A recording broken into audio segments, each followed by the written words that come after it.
là. Donc, aujourd'hui, on veut vraiment discuter de la décolonisation des soins de santé au Québec, puis l'implication centrale de la pratique infirmière dans cette démarche. Donc, moi, je vais vous présenter un premier volet peut-être un peu plus théorique, puis ensuite, on va passer à Anne-Renée qui fait présentement son projet de maîtrise là, sur la pratique infirmière de première ligne là, dans les communautés inuites. Puis, on va pouvoir illustrer, elle va pouvoir illustrer là, à partir de son projet, tout ça, le rôle là, des infirmiers, infirmières dans la prestation des soins favorisant l'équité en santé. Alors, peut-être rapidement, pour vous présenter un peu la chaire, la chaire de recherche autochtone en soins infirmiers, notre idée, c'est vraiment de lutter contre le racisme systémique envers les personnes autochtones dans le milieu de la santé, notamment en contexte urbain. Donc, on ne va pas nécessairement travailler là, avec les infirmières qui travaillent sur communauté, mais on va beaucoup travailler dans le système de santé québécois qu'on appelle, dans les centres hospitaliers, dans tous les organismes aussi qui vont offrir des services de santé aux personnes autochtones qui vivent en milieu urbain. Donc, l'idée, c'est vraiment de promouvoir l'équité et la sécurité culturelle des personnes autochtones en décolonisant la formation et la pratique des professionnels de la santé. On va faire ça comment? Bien, on a deux axes de recherche. Le premier axe, c'est le renforcement des capacités des praticiens à décoloniser leurs pratiques. C'est beaucoup dans nos activités là, de rayonnement, mobilisation des connaissances, mais aussi dans nos activités de recherche qui sont plus en mode implantation. Je veux dire, on fait de la recherche où on essaie d'implanter soit des formations ou des interventions qui visent à favoriser l'équité dans les soins, puis à évaluer ces interventions-là. Donc, c'est toujours des recherches très appliquées. Puis, on a aussi le développement de pratiques sages en milieu urbain à un niveau systémique. Donc, on va toucher beaucoup au niveau de l'organisation des soins de santé, puis des barrières structurelles, en fait, là, au déploiement d'une pratique décoloniale. Donc, pourquoi on parle de racisme systémique anti-autochtone dans les soins de santé quand on parle de décolonisation? Pourquoi c'est relié tout ça? En fait, si on regarde en Amérique du Nord, on voit que les personnes autochtones sont les plus durement touchées là, par les inéquités sociales de santé. Je vais vous donner quelques exemples. Un indicateur qu'on regarde souvent pour mesurer les inéquités, c'est l'espérance de vie. Puis on voit que l'espérance de vie des personnes autochtones est 5 ans inférieure à l'espérance de vie de la population générale. On voit aussi que les hommes autochtones sont 2 fois plus susceptibles de mourir de causes évitables et les femmes autochtones 2,5 fois plus susceptibles. Donc, quand une cause est évitable, c'est là qu'on parle d'inéquité. Quand on peut éviter quelque chose, c'est injuste, donc on parle d'inéquité. Je vais vous revenir tantôt avec le concept d'équité et d'inéquité, mais juste pour vous introduire tranquillement à l'idée. Donc, ces inéquités en matière de santé pour les personnes autochtones sont souvent interprétées comme les conséquences de mauvais choix ou de choix individuels de comportement en matière de santé. Par contre, ce qu'on constate, c'est que la discrimination et le racisme systémique qui sont présents dans les institutions sociales, comme le système de santé, comme le système de l'éducation, c'est ça qui produit et qui reproduit les inéquités. Donc, il y a des relations causales qui ont été établies, là, des relations causales directes là, entre la discrimination raciale, l'hypertension, le faible poids à la naissance, le travail prématuré. Puis, en 2010, l'Organisation mondiale de la santé a identifié le racisme comme étant un déterminant social des inéquités en santé. Donc, pour toutes ces raisons-là, c'est important de parler du racisme, de le nommer tel qu'il est. Et puis, quand on veut se positionner comme praticien antiraciste ou praticien qui décolonise ces pratiques, l'idée, c'est vraiment de faire un effort actif et conscient pour lutter contre les aspects multidimensionnels du racisme, qui incluent donc les opinions, les actions, les biais, les systèmes, puis les politiques mises en place. Donc, la première étape dans la lutte contre le racisme, c'est d'en parler et de le condamner. Donc, voilà déjà un petit pas qu'on peut faire chacun d'entre nous. Donc, qu'est-ce que c'est le racisme systémique? Élise Gravel nous a proposé cette belle caricature là, qu'elle nous permet d'utiliser là, généreusement et à profusion là, dans tous nos réseaux. Donc, n'hésitez pas aussi à l'utiliser. C'est disponible sur son site web. Je trouve que c'est une belle façon de vulgariser vraiment ce que c'est le racisme systémique. Donc, ce que ça nous dit, en fait, cette bande dessinée-là, c'est qu'il y a certaines personnes qui pensent que systémique veut dire la même chose que systématique, c'est-à-dire que tout le monde est raciste systématiquement. Mais ce n'est pas ça que ça veut dire systémique. Les individus qui composent la société ne sont pas tous et toutes racistes, heureusement. Et l'expression racisme systémique, c'est vraiment une expression qui va décrire des systèmes qui ont été créés par et pour les Blancs. Donc, on parle des systèmes de santé, d'éducation, de politique, justice. Donc, c'est certain que si ça a été créé par et pour les Blancs, il y a plusieurs angles morts. Donc, on ne tient pas compte à ce moment-là des réalités particulières des personnes qui ne sont pas dans la population qu'on dit dominante, donc qui sont représentées, qui sont moins bien représentées, en fait, et moins bien traitées là, par les systèmes. Donc, c'est ça qui perpétue les inégalités puis les inéquités raciales. Donc, un petit mot en bref, la définition plus théorique ici, qu'on utilise là, dans le monde académique, on dit que c'est tous les moyens par lesquels là, la société favorise la discrimination raciale par le biais de systèmes de logement, d'éducation, de revenus, etc., etc. Puis ces modèles et ces pratiques-là vont vraiment aller renforcer les croyances, valeurs puis la distribution de ressources discriminatoires.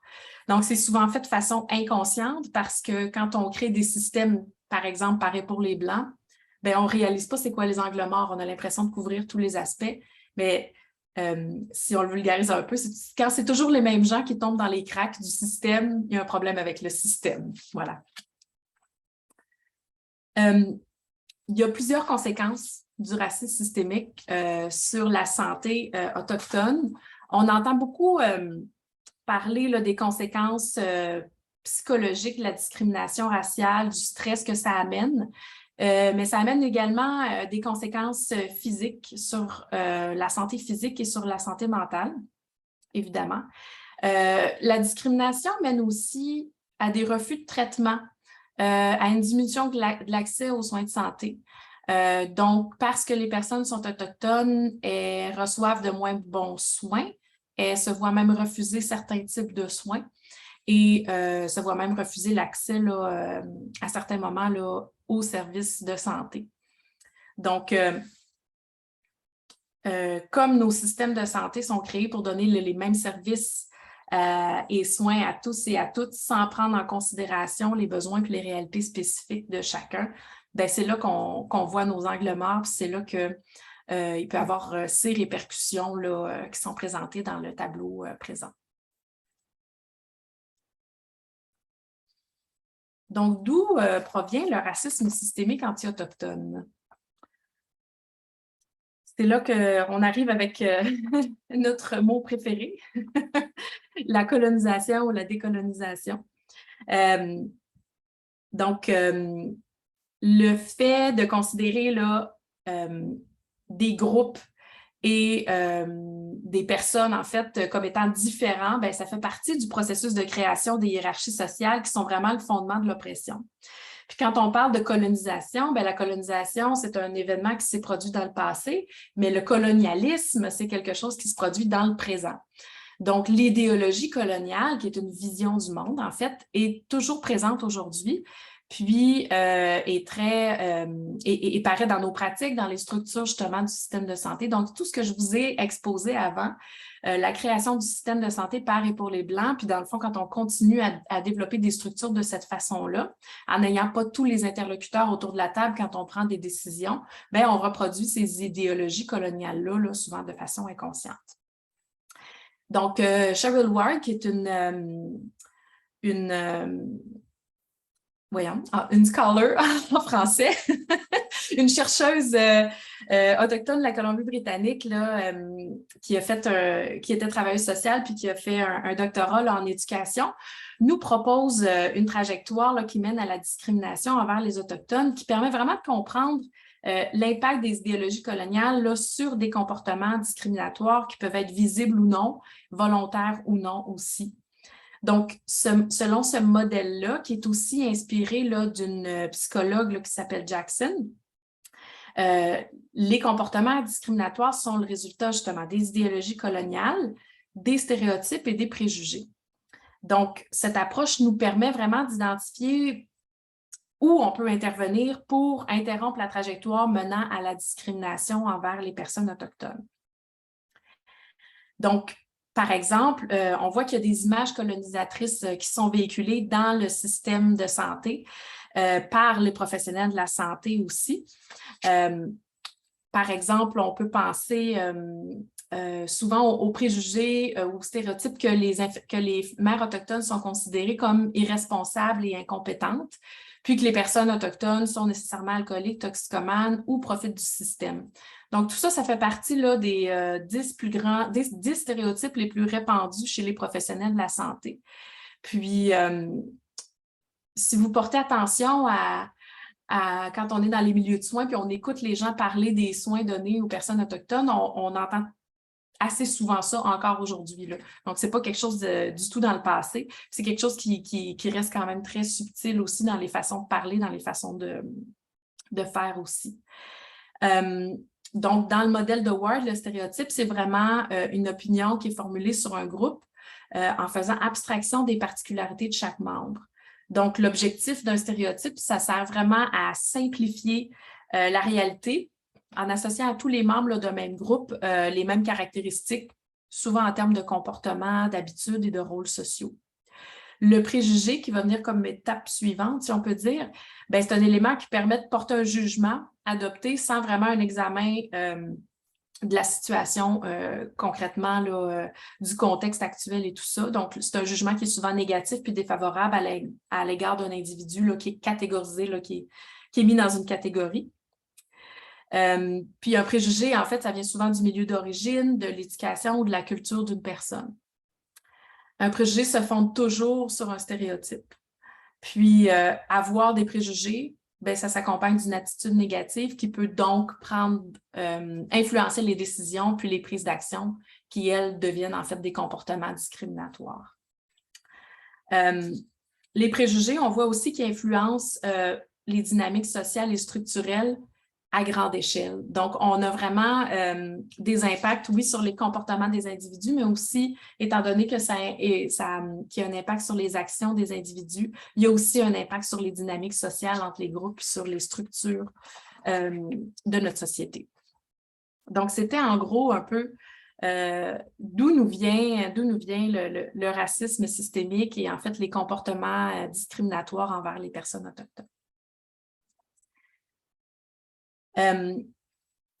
Les systèmes de santé canadiens, on disait, ont été créés par et pour les Blancs, donc on les qualifie de systèmes de santé colonisants, en fait. Donc, qu'est-ce que c'est un système de santé colonisant? C'est un système qui s'engage activement et passivement dans le racisme au point de service. Et là, il n'y a pas d'erreur, c'est vraiment, c'est vraiment ça. C'est un système qui va nier ou minimiser les moyens de guérison autochtones puis les recommandations des gardiens de savoir autochtones, des aînés. C'est une incapacité de faire de la sécurité culturelle une priorité politique nationale dans la santé et services sociaux.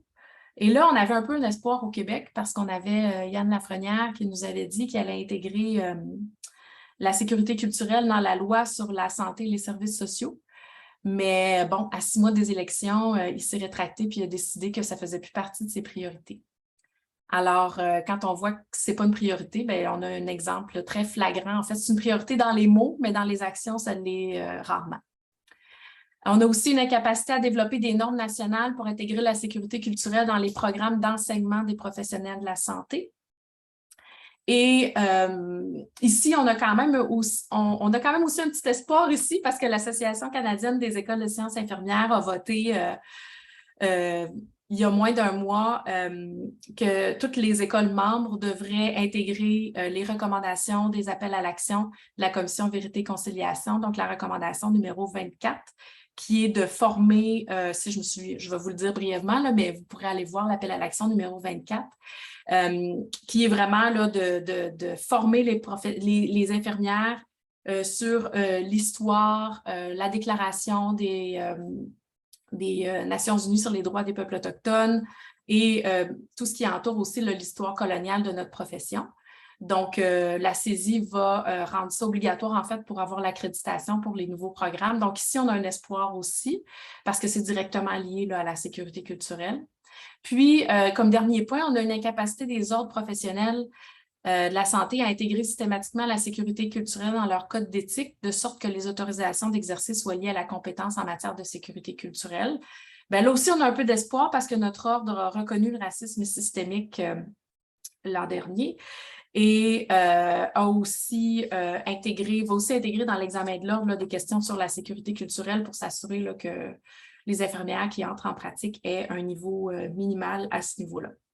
Donc, tout ça pour dire oui, on est dans un système de santé colonisant, mais il y a quelques points sur lesquels on peut avoir un peu d'espoir, puis sur lesquels on peut travailler ensemble. Donc là, vous vous dites, c'est super, tout ça. C'est un peu gros, un système de santé colonisant. Donc, comment je peux faire, moi, pour lutter contre le racisme systémique? Alors, on peut décoloniser en questionnant et en défiant les inéquités de santé et en visant l'équité en santé. On fait des entrevues dans un projet de recherche sur la pédagogie antiraciste, puis comment, justement, on intègre des perspectives antiracistes dans notre enseignement. Puis, il y avait une participante qui nous disait récemment, à partir du moment où tu trouves que tu ne te poses pas de questions, puis ça va bien, puis ta ligne est très claire sur où tu t'en vas, il y a un problème. Il faut jamais arrêter de se poser des questions. Donc, c'est ça qu'il faut faire. En fait, il faut se dire, oh, le chemin semble très, très facile. Est-ce qu'il y a un problème ici? Est-ce que je suis l'autoroute coloniale ou est-ce que je suis en train de perdre un peu mes repères puis je suis l'autoroute coloniale sans me poser de questions? Donc, l'idée, c'est de toujours un peu questionner nos pratiques puis s'assurer qu'on adopte des pratiques qui vont viser l'équité.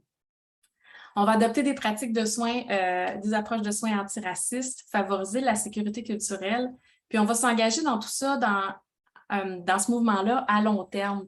Donc, c'est un processus, hein, c'est difficile, comme on se disait justement dans ces entrevues-là, on ne pose pas des actions antiracistes, on devient antiraciste comme personne. Donc, c'est un grand processus individuel qui demande beaucoup, beaucoup de réflexion aussi en premier lieu pour pouvoir justement là, poser des actions antiracistes. Il faut comme d'abord un peu se transformer de l'intérieur puis poser des réflexions critiques.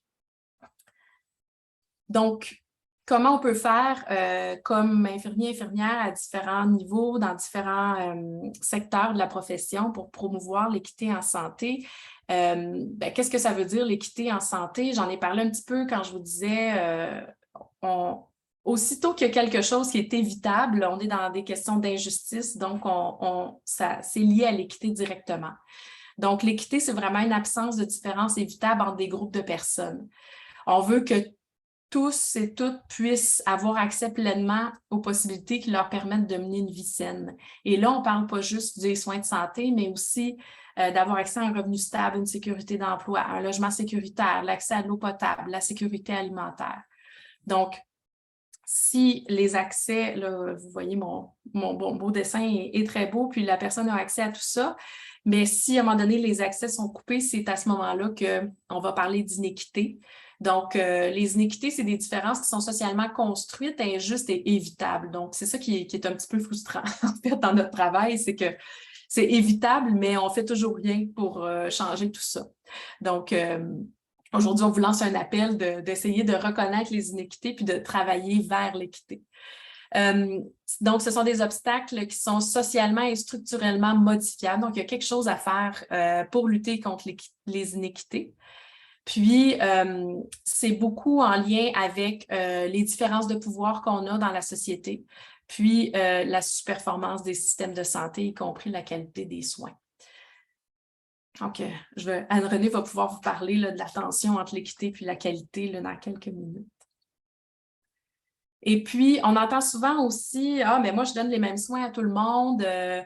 Donc, tu sais, nécessairement, j'offre des soins de qualité parce que je donne les mêmes soins à tout le monde. » Ben, c'est ça. Mais l'équité, c'est pas ça. L'équité, c'est de donner donner des soins qui répondent aux besoins des personnes. Et donc, vous voyez bien par l'image que quand tous ont le même service, ben, tous ne réussissent pas à y accéder ou à recevoir des soins qui permettent de répondre à leurs besoins. Tandis que quand on offre des soins équitables, on est beaucoup plus dans une perspective qu'on répond aux besoins spécifiques là, de chaque groupe, de chaque personne, en fait. Et on a Brown et collaborateurs qui ont développé les dimensions clés des soins de santé qui promouvoient l'équité. Et ça, c'est un modèle qui est utilisé à la fois auprès des praticiens là, qui ont des pratiques auprès des patients au niveau individuel. Donc, ça peut être déployé au niveau individuel, ce modèle-là, mais ça peut aussi être déployé au niveau organisationnel, là, vraiment en gestion. Donc, on voit qu'il y a 3 dimensions clés, puis il y a 10 stratégies là, pour renforcer la capacité des organisations à offrir des services axés sur l'équité. Et je vais passer la parole en fait à Anne-Renée qui a utilisé ce modèle-là dans son projet, puis qui va pouvoir vous en parler là, de façon là, un peu plus concrète de comment ça se déploie là, dans un projet de recherche. Merci Amélie. Donc, comme Amélie elle a dit, j'ai utilisé ces dimensions-là en fait comme cadre théorique pour mon projet de recherche. Puis, je tiens à mentionner en fait tout d'abord que les 3 dimensions clés sont vraiment interconnectées. C'est des dimensions qui sont sensibles aux iniquités, puis adaptées à chaque contexte particulier. Donc, si on regarde la première dimension qui est la sécurité culturelle, cette dimension-là, elle peut vraiment porter à confusion. On voit que c'est de plus en plus utilisé, mais tout dépendamment de la façon qu'on la définit ou de la façon qu'on voit la sécurité culturelle, il peut y avoir justement de la confusion qui arrive. Donc, la sécurité culturelle, quand on parle de soins promouvant l'équité, c'est vraiment une dimension qui va au-delà de respecter les autres cultures, avoir des connaissances sur les autres cultures. Puis c'est vraiment une dimension qu'on vise à avoir une lunette antiraciste.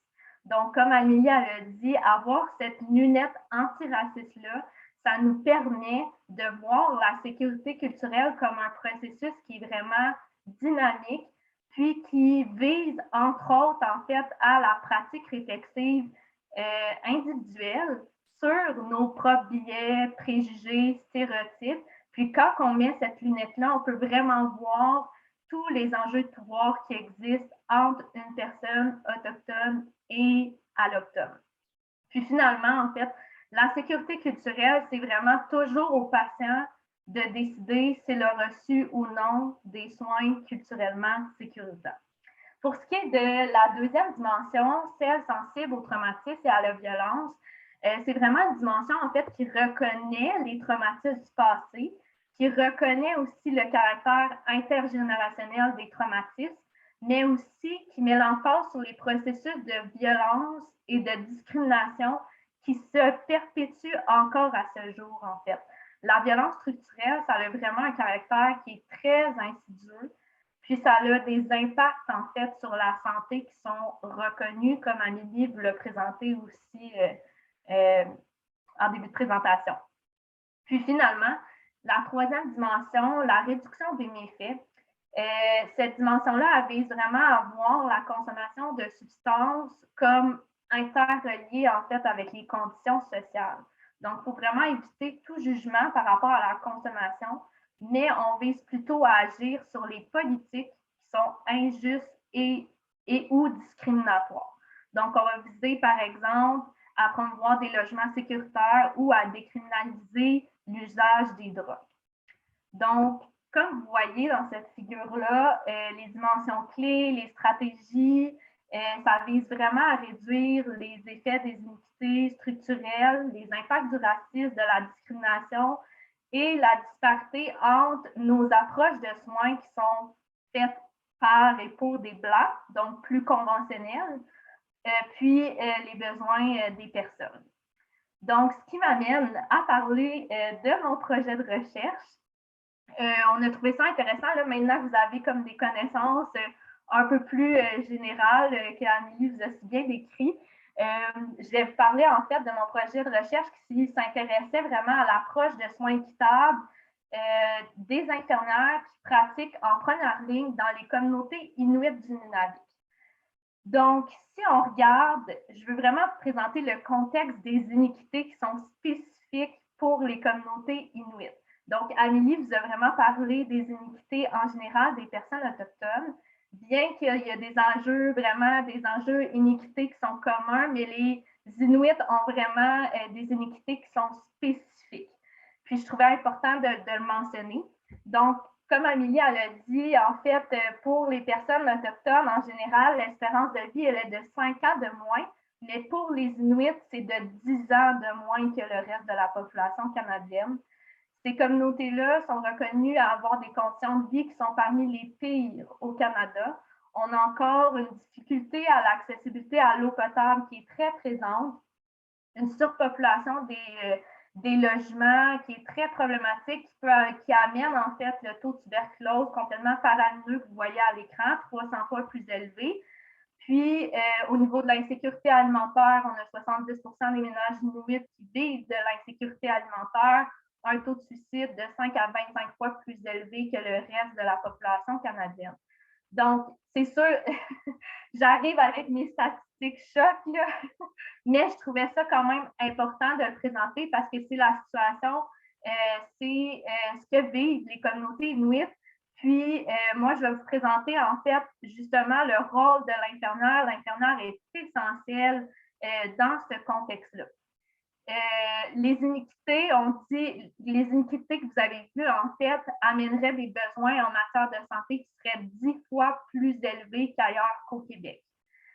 Donc, d'où l'essentiel et c'est ça, l'essentiel de la pratique infirmière.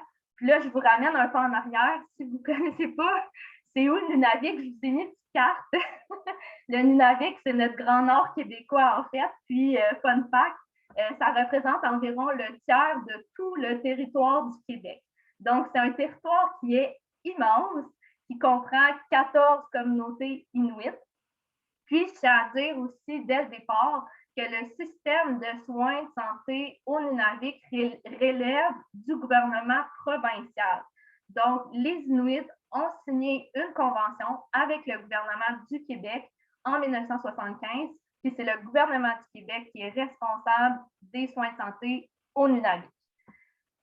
Deuxièmement, en fait, comment ce système-là, je trouve ça important de vous expliquer en fait que le système de santé, en fait, dans chaque communauté, on retrouve un CLSC ou dispensaire. Là, je ne veux pas partir une guerre de termes ici, mais peut-être que vous avez déjà entendu dispensaire de santé, le CLSC, mais le CLSC, c'est vraiment pas ce qu'on s'imagine d'un CLSC, mettons, à Montréal.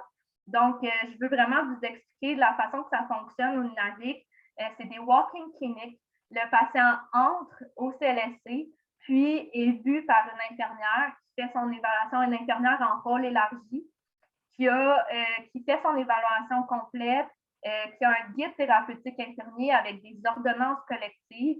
Puis c'est l'infirmière qui va décider, selon son évaluation, selon son raisonnement clinique, est-ce qu'elle doit appeler le médecin parce que les médecins ne sont pas toujours dans les villages. En fait, la majorité des villages n'ont pas de médecin. Donc, elle doit décider si elle appelle le médecin, si elle peut traiter, débuter le traitement et faire le suivi et tout et tout. Donc, c'est une pratique qui est très, très, très autonome. L'infirmière est responsable de la gestion aussi du CLSC.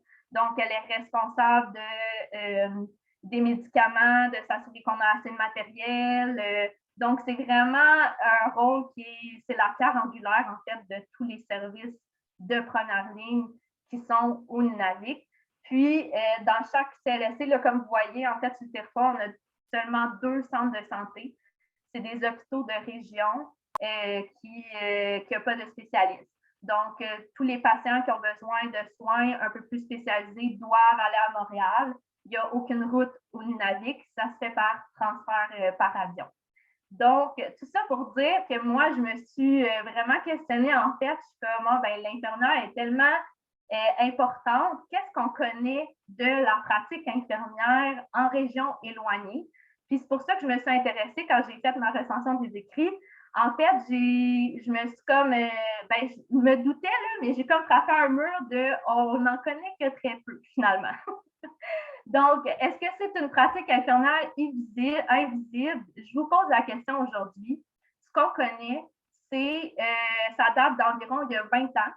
L'OIQ, en fait, a publié un mémoire qui reconnaît la pratique infirmière en région éloignée, qui reconnaît que ça comprend 4 axes, comme vous voyez, donc très généraliste encore là, urgence, santé primaire, problèmes courants. Puis, plus récemment, en fait, il y a une étude qui a été faite principalement en rôle élargi au Nunavik. Puis, cette étude-là parle de 4 rôles. Donc, un rôle infirmier, médical, administratif et communautaire que l'infirmière a. Donc, encore là, une pratique très, très, très globale, très généraliste, très complexe. Puis, l'OIQ, dans son mémoire en 2004, a reconnu que c'était une pratique qui n'avait aucun cadre légal. C'est une pratique qui correspond à une pratique infirmière avancée qui est unique. Puis encore là, j'aime bien dire aussi, l'AIC, en fait, en 2019, a reconnu que l'infirmière praticienne était vraiment née d'un grand besoin de desservir des soins de première ligne dans les régions éloignées et isolées. Puis malheureusement, ce qu'on voit encore aujourd'hui, c'est que les infirmières praticiennes ne sont pas présentes dans ces régions-là. Puis c'est encore les infirmières cliniciennes en rôle élargi qui sont responsables de desservir les soins en première ligne. Donc, un manque de connaissances en général. Puis, au niveau de la problématique, là, si je vous amène encore plus spécifiquement, je vous amène au Québec, encore là, notre commission vient. Si vous ne connaissez pas cette commission, allez la lire. C'est super. C'est une commission qui a été faite en 2019. C'est une commission qui rassemble des témoignages des personnes autochtones au Québec, puis qui fait un état d'un racisme systémique dans notre système de santé. Les témoignages disent que les personnes autochtones ont des besoins de santé qui sont non comblés, des soins de qualité inférieure, puis qu'il y a vraiment une méfiance qui est présente envers les professionnels de la santé. Je vous ai mis, en fait, encore là, très, très, très intéressant dans les écrits. Quand la commission vient a eu lieu, les commissaires, en fait, ont interpellé l'OIQ à ce moment-là pour savoir comment l'OIQ s'assurait de la qualité des soins de leurs infirmières qui étaient desservis dans les communautés autochtones.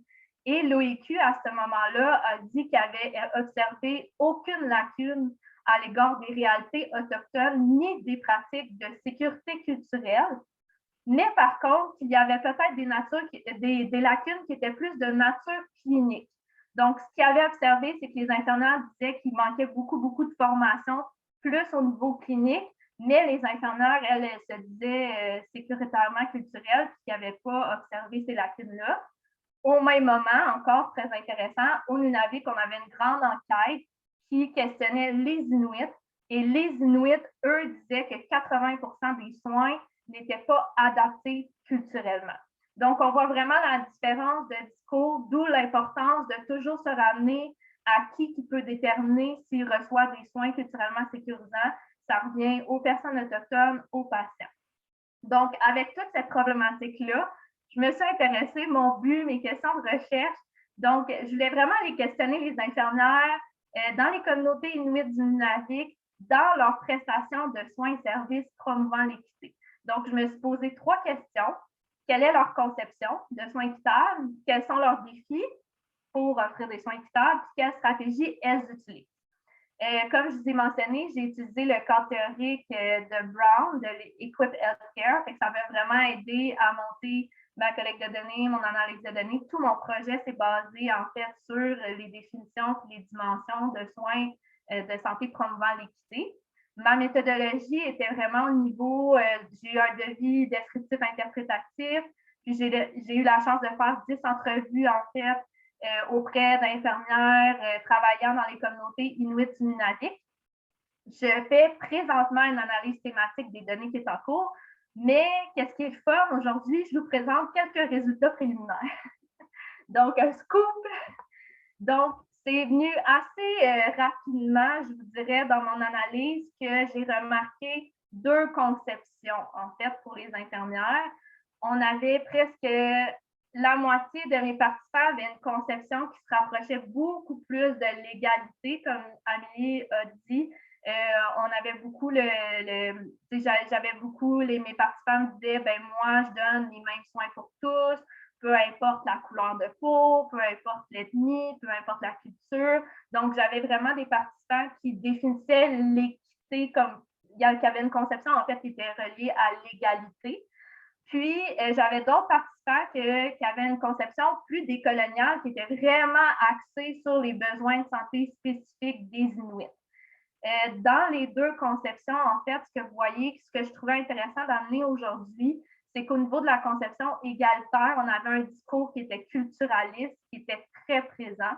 Donc, ce que j'entends par discours culturaliste, je peux vous donner des exemples de on ramenait de la violence, le fait que la consommation d'alcool, c'est relié, tu sais, sont inuits, fait que c'est relié à la culture.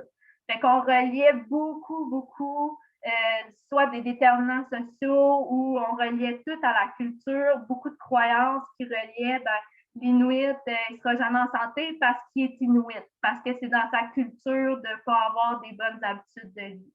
Donc, c'est ce que j'entends par discours culturaliste.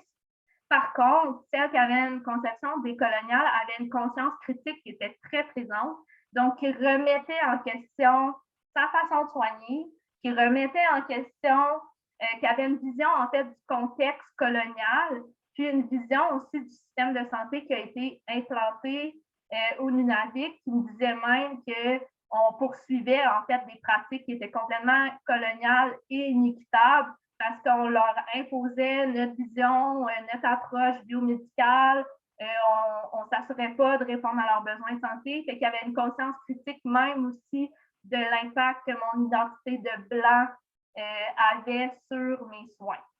Donc, cette conscience-là était très présente. Puis, comme vous voyez, on a un point commun. Donc, la tension entre la qualité des soins et l'équité. C'est revenu beaucoup. Je ne peux pas vous en parler très en détail, mais ce que je peux vous dire, c'est que c'était deux concepts qui étaient interreliés. On n'était comme pas trop capable de les séparer. Par contre, on avait peut-être la qualité des soins, on voyait comme un concept plus global, puis qui comprenait peut-être plus les connaissances, les compétences infirmières, puis l'équité comprendrait plus au niveau de l'approche. Donc, on reliait plus ça à une approche culturellement sécurisante, des attitudes respectueuses. Donc, il y avait peut-être ça, mais il y a vraiment une tension entre ces deux concepts-là qui ressort. Puis, comme vous voyez aussi dans mon schéma, en fait, le contexte influence la pratique, influence les défis, influence les stratégies des infirmières, influence tout, en fait, au Nunavik. Un contexte qui est très inéquitable, colonial. Puis finalement, en fait, ces deux conceptions-là, je ne les vois vraiment pas comme séparées. Je suis en train de les définir ou c'est en train de ressortir qu'on les voit plus comme un continuum.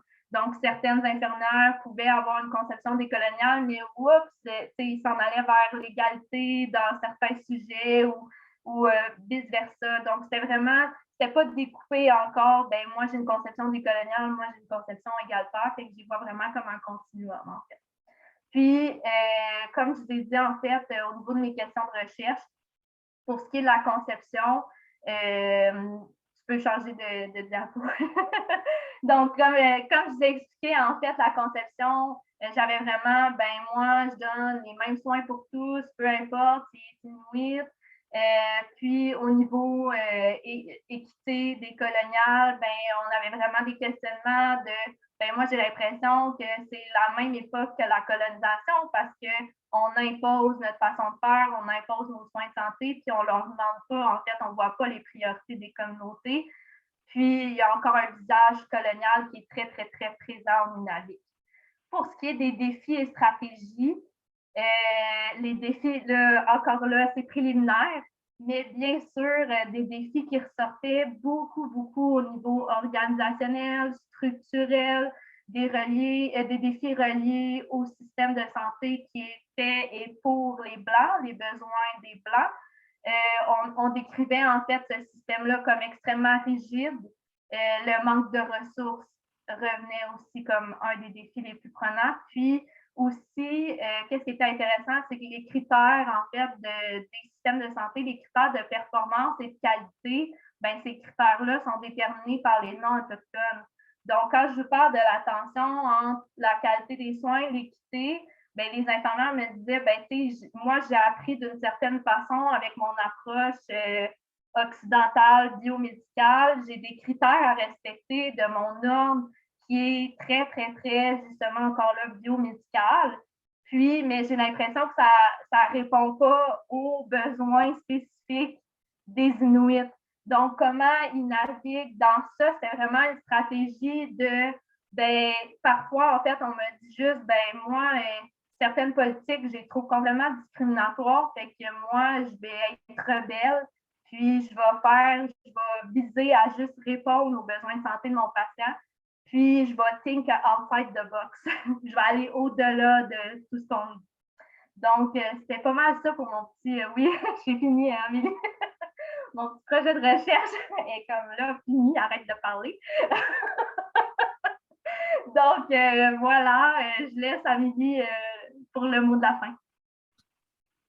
Merci Anne-Renée. Ben, c'était pas pour te couper du tout, en fait. Je voulais juste être certaine que j'avais pas oublié d'avancer, tu sais. Parce que j'avais fait une blague à Anne-Renée, puis j'y avais dit, comme c'est moi qui contrôle les slides, si je trouve que c'est trop long, je vais comme avancer.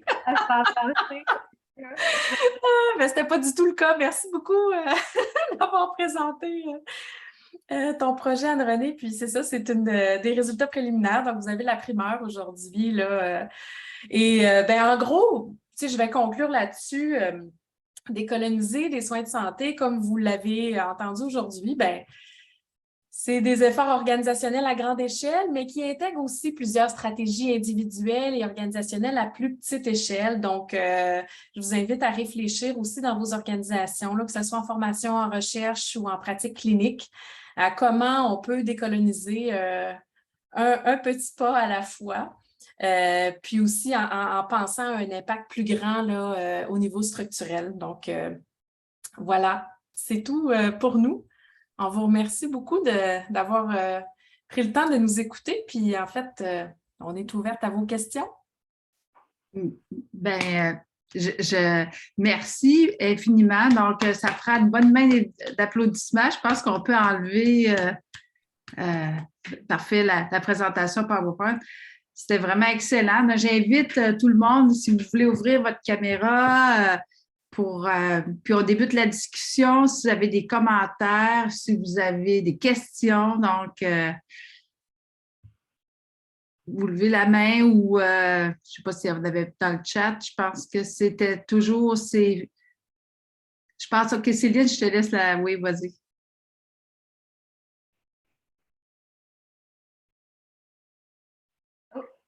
Le volume est fermé. Excusez-moi. Alors, je voulais vous remercier pour cette belle présentation. C'était super intéressant. C'était très bien présenté. J'ai beaucoup appris. Donc, merci.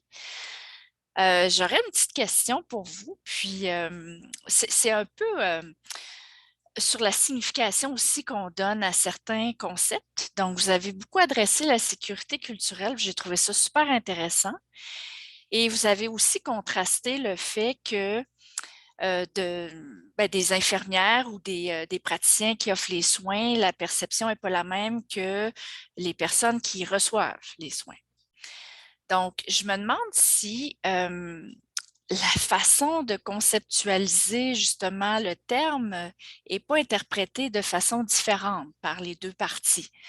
Donc, du côté plus infirmière qui offre les soins, est-ce que leur perception de tout ça, c'est plus la sécurité en soi et ceux qu'ils reçoivent, est-ce que c'est adapté culturellement à leurs besoins? Donc, je me questionne juste un peu sur la façon que c'est mesuré, je vais dire ce terme-là, parce que, bon, c'est simple, et que la façon de percevoir le terme de la sécurité culturelle peut être différente les deux parties. Alors, voilà.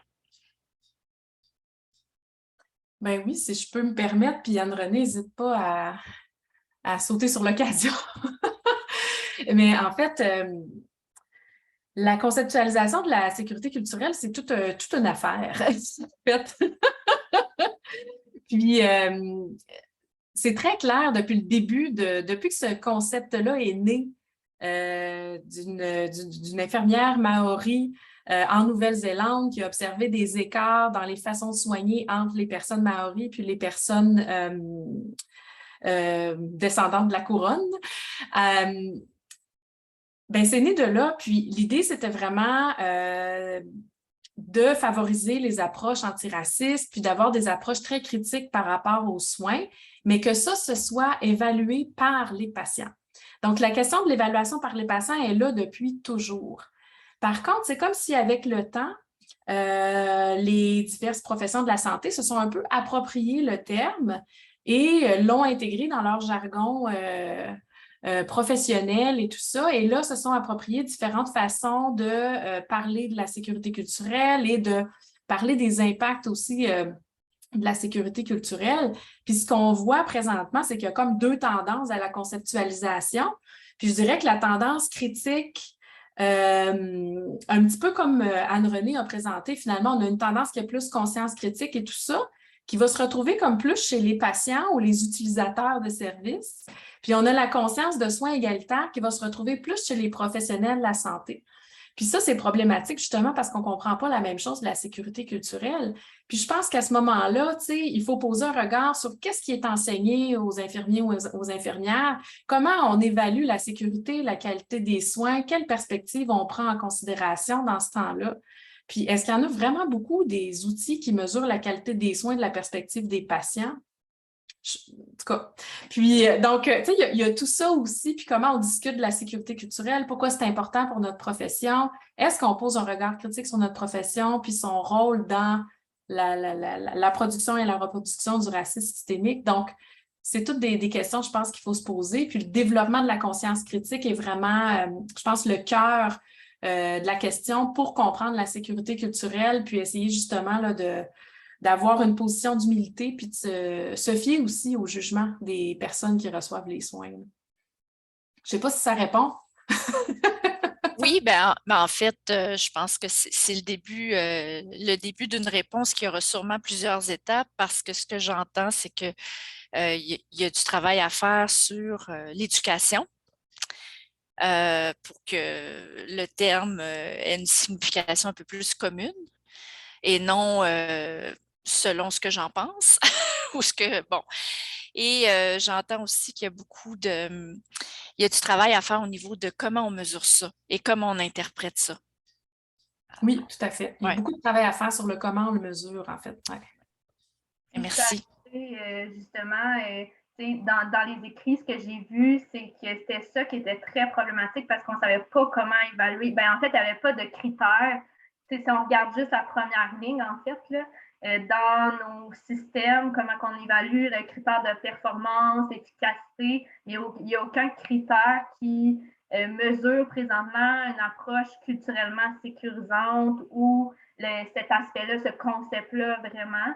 Puis, finalement, en fait, ce qu'Amélie a dit, là, je mets un peu plus de... si je mets un peu plus de ce que j'ai vu au niveau de mes participants, puis ce que j'ai vu en général aussi au niveau des infirmières, c'est que le concept de culture peut devenir très glissant, en fait, de la façon qu'on l'enseigne. Puis, si on enseigne le concept de culture comme oui, il faut respecter des autres cultures, ou on a tendance à dire il y a eux, puis il y a nous. Fait qu'il y a vraiment ce processus-là qui va se créer. Puis là, à partir de là, quand on fait ça, là, ça mène à des stéréotypes, des généralisations. Puis moi, c'est ça ce que j'ai vu dans mon projet, en fait, on reliait tout à la culture. Puis, moi, j'aime bien dire, mais comment on peut connaître une culture, la culture inuite, qui est une culture millénaire, quand même à la base, on ne parle pas la langue. Donc, c'est vraiment, il faut vraiment faire attention de quand on dit qu'on a des connaissances sur d'autres cultures. Moi, mon avis, en fait, c'est vraiment que jusqu'où on peut aller pour dire qu'on a des connaissances sur d'autres cultures sans stéréotyper, sans généraliser. Parce que c'est un concept qui est très complexe, à mon avis. Donc, j'aime bien rapporter à, justement, la sécurité culturelle part de l'individuel, de notre pratique réflexive, comme Amélie a dit, de la conscience critique, de ramener à moi, c'est quoi l'impact que j'ai dans mon approche avec le patient. Donc, voilà. Merci. Donc, dans le chat, je voyais des félicitations, une collègue qui doit nous quitter, Mme Jubinville. Merci pour l'excellente présentation. D'autres questions? Oui, je voyais Guillaume qui a levé la main. Je te laisse aller, Guillaume. Bonjour. Donc, merci beaucoup, Amélie et Anne-Renée, pour l'excellente présentation. Je vais baisser ma main. Je voulais vous entendre un peu sur, justement, on parlait d'outils pour essayer de traduire ça. Puis, ça passe par l'individu, l'approche antiraciste, une approche de décolonisation. Puis, vous entendre un peu sur l'étendue des formations qui sont disponibles pour aider les individus. Puis je sais qu'il y a eu plusieurs critiques qui ont été formulées, par exemple, à l'endroit des formations qui ont été développées par le gouvernement pour la sécurisation culturelle, qui étaient peut-être un peu escamotées ou des choses comme celle-là. Selon vous, c'est quoi les outils un peu qui existent à l'échelle du Québec, du Canada, qui sont de qualité ou qui ont une valeur en soi? Mm-hmm. Bien, en fait, on n'est pas payé pour faire la promotion, je veux juste le dire. On n'est pas en conflit d'intérêts.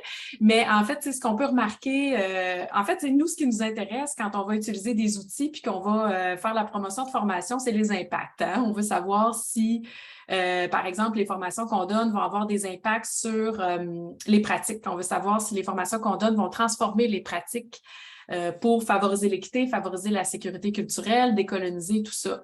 Donc, pour l'instant, au Canada, il y a, à proprement parler, à peu près une formation qui a des impacts reconnus, mesurés scientifiquement. Puis, c'est la formation Sania's Indigenous Cultural Safety qui a été développée en Colombie-Britannique par Cheryl Ward, là, qui faisait, je vous ai présenté le modèle là, des idéologies coloniales jusqu'à la discrimination raciale. Et en fait, cette formation-là, c'est une formation en ligne qui dure un minimum de 8 heures, mais je vous dirais que ça en prend plus 16.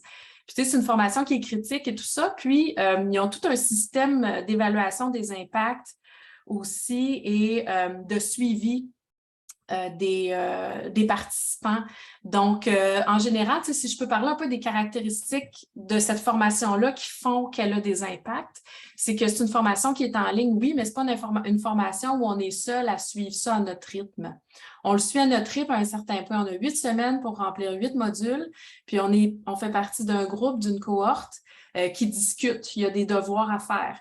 Il y a des journaux réflexifs. Puis, il y a des échanges avec un animateur, un facilitateur, si on utilise l'anglicisme, qui vont vraiment pousser la réflexion plus loin. Puis, quand on se rend compte que les personnes qui suivent la formation ont des discours, justement, racistes qui peuvent être dangereux pour la pratique, il y a un petit drapeau rouge qui se lève, puis il y a des interventions spécifiques qui sont faites auprès de ces personnes-là qui tiennent justement, tu sais, quand je vous parlais des 10 stéréotypes les plus reconnus, bon, ben, quand ils sortent tous dans le même post, en général, on a un petit... il y a une réaction au niveau là, du programme, puis il y a des interventions qui sont faites directement auprès de ces personnes-là. Puis, ce qu'on a vu, c'est qu'après après la formation, mais aussi 6 mois après la formation, il y a des impacts là, sur la pratique. Donc, les gens vont avoir transformé leur pratique, vont transformer aussi leur perspective. Et ça vient d'un changement. On le sait, là, quand on apprend, on a une transformation interne. Et une fois que cette transformation-là s'est effectuée, c'est comme si on ne peut plus retourner en arrière. Donc, c'est ça qu'on va aller chercher chez des formations. Donc, quand les formations n'amènent pas ça, on parle que c'est des formations qui vont plus être au niveau de la sensibilisation. Puis ça, c'est bien, c'est un premier pas. Mais ça veut dire qu'il faut continuer. Donc, je dirais qu'il y a beaucoup de formations, comme justement la formation du ministère, on est encore à la sensibilisation. L'évaluation, c'est une évaluation très basique. C'est des informations générales qu'on devrait tous avoir déjà suivies dans notre parcours scolaire général du primaire, secondaire, cégep, tout ça, là. Normalement, ça devrait faire partie du cursus scolaire, si vous me demandez mon avis, et l'avis de beaucoup de gens avec qui je travaille aussi. Mais disons que c'est une bonne base pour continuer la réflexion, puis justement s'engager plus dans le développement d'une conscience critique qui va amener des transformations concrètes. Donc, ça pour les formations. Au niveau des outils, il y a justement l'équipe qui a développé justement le modèle là, de soins orientés vers l'équité, qui, à partir de leur recherche, ça fait 20-30 ans qu'elles travaillent dans le domaine, et à partir de leur recherche, ont monté une trousse à outils pour mesurer justement les soins de santé équitables de la perspective des patients. Évaluer les organisations, en fait, ils proposent de faire une espèce d'évaluation des soins orientés vers l'équité dans une organisation. Donc, ils disent, merci Anne-Renée. Anne-Renée vient de mettre le lien dans le chat. Et ce qu'ils proposent, entre autres, c'est de former un groupe, puis, par exemple, de rentrer dans notre centre hospitalier comme si on était un patient, puis d'essayer de regarder comment se passe, comment est l'accueil, comment se passe en fait la transition entre les différentes étapes, si on veut dire, d'évaluation, de triage et tout ça, comment se passe le soin et tout ça. Donc, dans ce groupe-là, en théorie, on devrait retrouver des personnes qui travaillent auprès des patients. On pourrait retrouver des personnes qui côtoient les patients, les réceptionnistes, les agents de sécurité, les personnes qui font le ménage.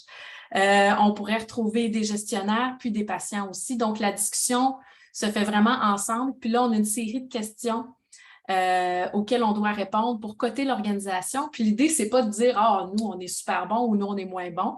L'idée, c'est vraiment de trouver les secteurs possibles d'amélioration pour justement là, continuer à faire le processus, mais tout le monde ensemble, en fait. C'est d'avoir tous les interlocuteurs présents autour de la table pour discuter des solutions à des problèmes, identifier les problèmes puis trouver des solutions ensemble. Donc, ils ont plusieurs outils, ça, c'en est comme 2, je vous ai présenté, mais il y a plusieurs choses aussi là, pour former les professionnels. Il y a des modules gratuits là, qui présentent ce que c'est la sécurité culturelle, les soins sensibles au traumatisme et à la violence, les soins en approche de réduction des méfaits.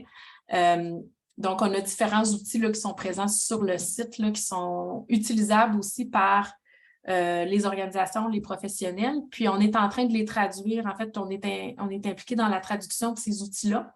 Donc, pour le moment, la majorité sont en anglais sur le site web. Mais tranquillement, pas vite, au cours de l'été, là, si vous y allez, vous allez voir apparaître là, différents outils en français aussi qui peuvent être utilisés là, à grande échelle, idéalement.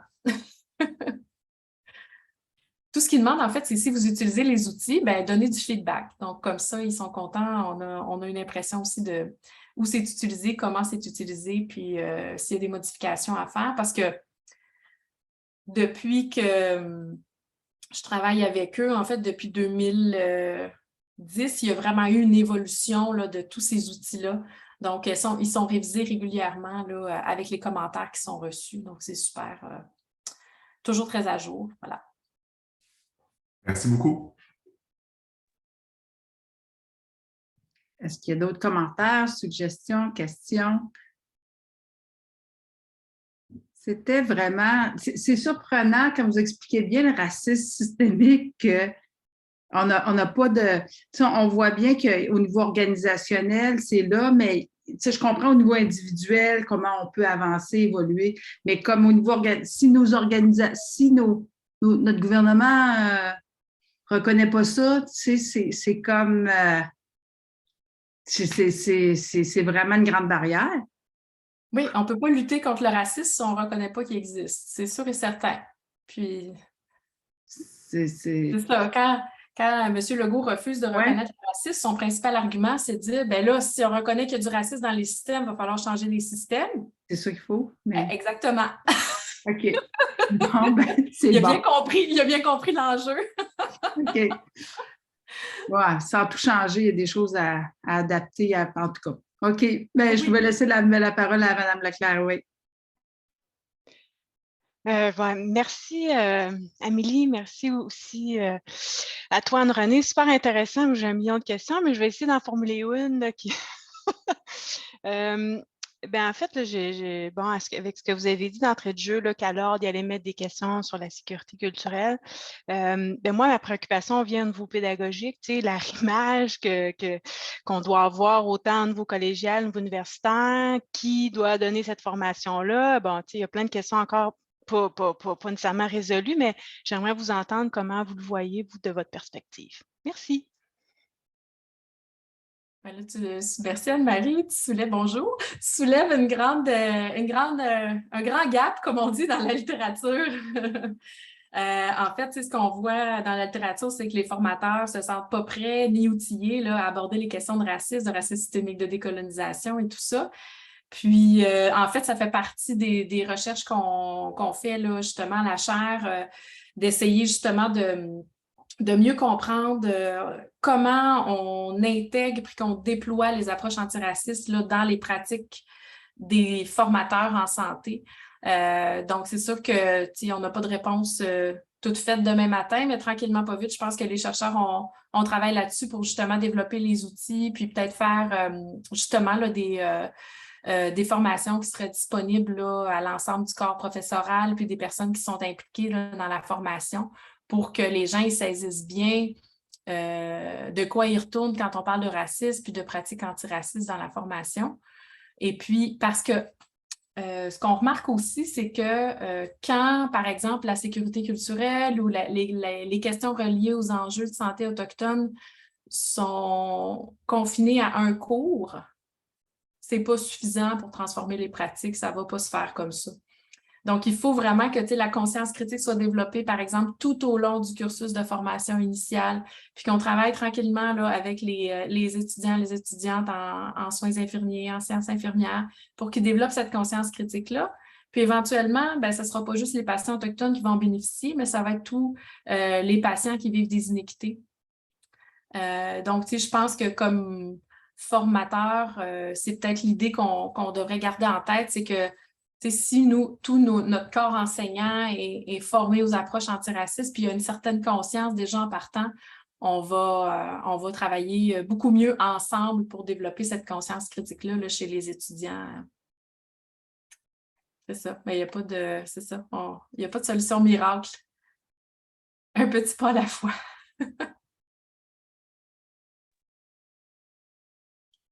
J'ouvre encore. Est-ce qu'il y a d'autres questions, réflexions? Ou...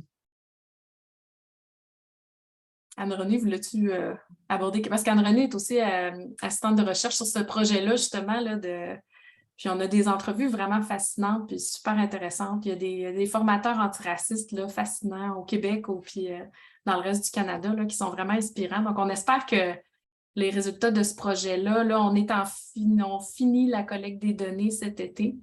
Donc, on espère que les résultats de ce projet-là vont nous aider justement là, à proposer des outils concrets pour les gens qui sont en formation.